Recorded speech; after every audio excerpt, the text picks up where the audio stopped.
मंदिरों के शहर में मंदिरों की कैसी खस्ता हालत है, इसकी आप कल्पना भी नहीं कर सकते। लेकिन लंबे समय के बाद अब जाकर सरकार को, भाजपा को याद आई है मंदिरों की। लंबे समय तक मंदिर कुछ खंडर बन गए हैं। पिछले दिनों हम कुछ तस्वीरें भी दिखा रहे थे, बलराम दाऊ के मंदिर गए थे, वहां की भी तस्वीरें दिखाई और भी तस्वीरें दिखाई। लेकिन कल जब भाजपा की तरफ से संकल्प पत्र जारी किया गया, लॉन्च किया गया, तो उसमें मंदिरों की बात की गई। जो खंडर पड़े हुए मंदिर हैं, जिनकी तरफ ध्यान नहीं दिया जा रहा, जिनको ध्यान देना चाहिए था, और वो लोग जो हैं वो अब क्यों ध्यान नहीं दे रहे हैं, उसके पीछे के कई कारण हैं। यहाँ पर प्रदर्शन भी होते रहे, लेकिन जिनकी तरफ से ये आवाज उठाई गई वो लड़ाई लड़ते रहे, आवाज नहीं जाती थी। और ये मामले जो हैं वो कोर्ट में भी चले गए, वहां पर भी इसके ऊपर लड़ाई चलती रही। लेकिन अब जाकर भाजपा को मंदिरों की याद आई है। लगभग 100 मंदिरों को उन्होंने कहा, 100 जो खंडर पड़े हुए मंदिर हैं उनका वो जीर्णोद्धार करेंगे, 100 मंदिरों का।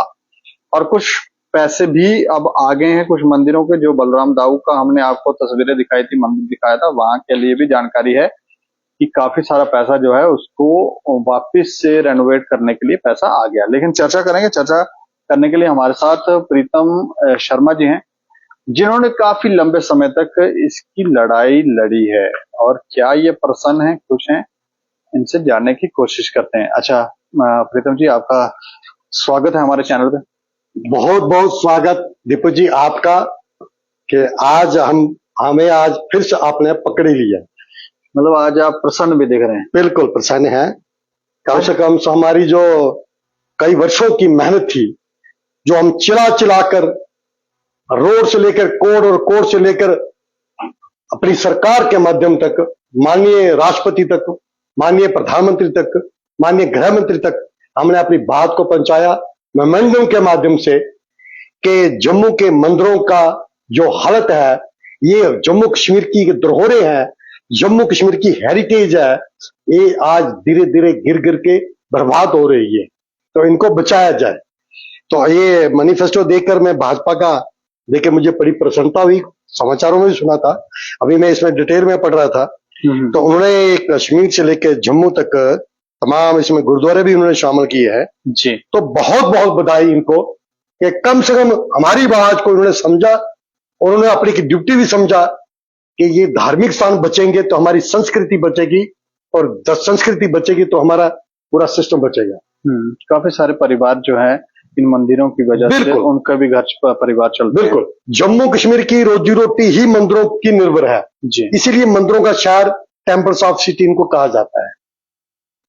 यहाँ कोई अन्य कोई साधन नहीं है जिसकी वजह से यहाँ कोई लोग अगर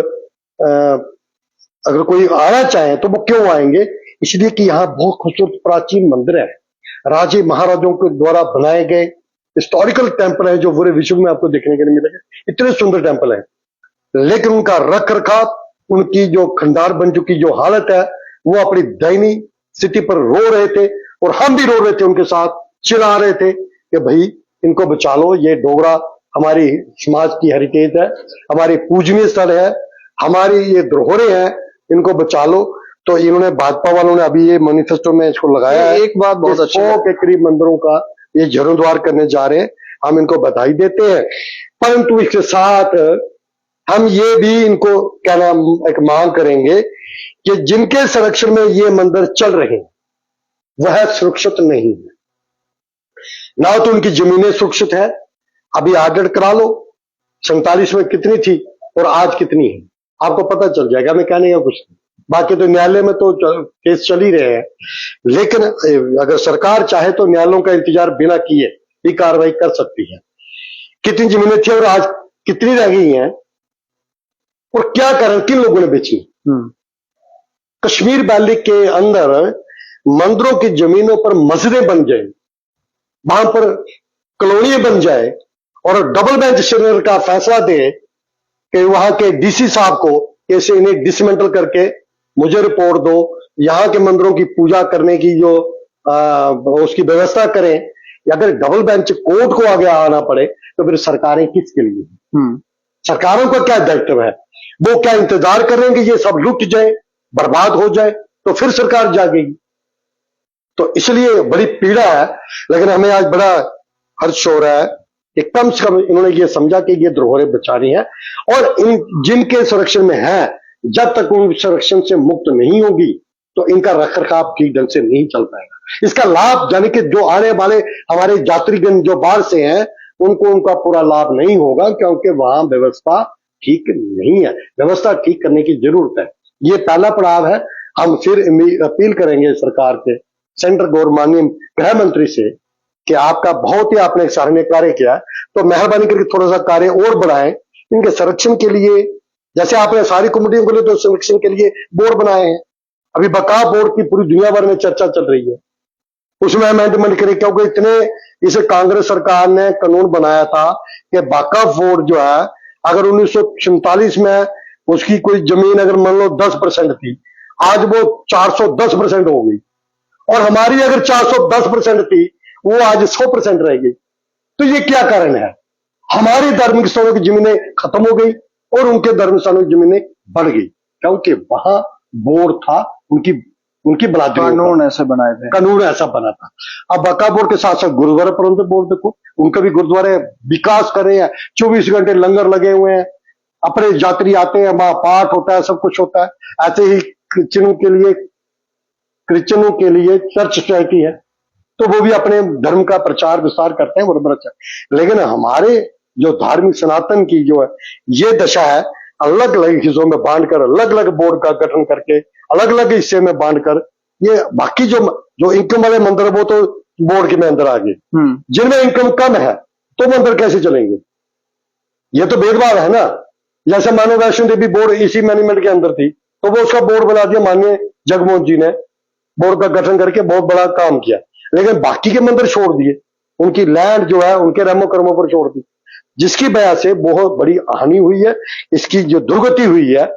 तो मुझे लगता है अभी मैं आपके ही चैनल के माध्यम से फिर से हाथ बांधकर ये मैं अपील करना चाहता हूं तमाम भाजपा के नेताओं को और तमाम बीजेपी की सेंट्रल गवर्नमेंट को, कि इन पर एक ऐसा कानून बनाए तब कि सबका एक ही अम्ब्रेले के नीचे आए और इनकी बढ़ोतरी हो, विकास हो, डेवलपमेंट हो, ना कि ये श्रृंग हो, खत्म हो जाए।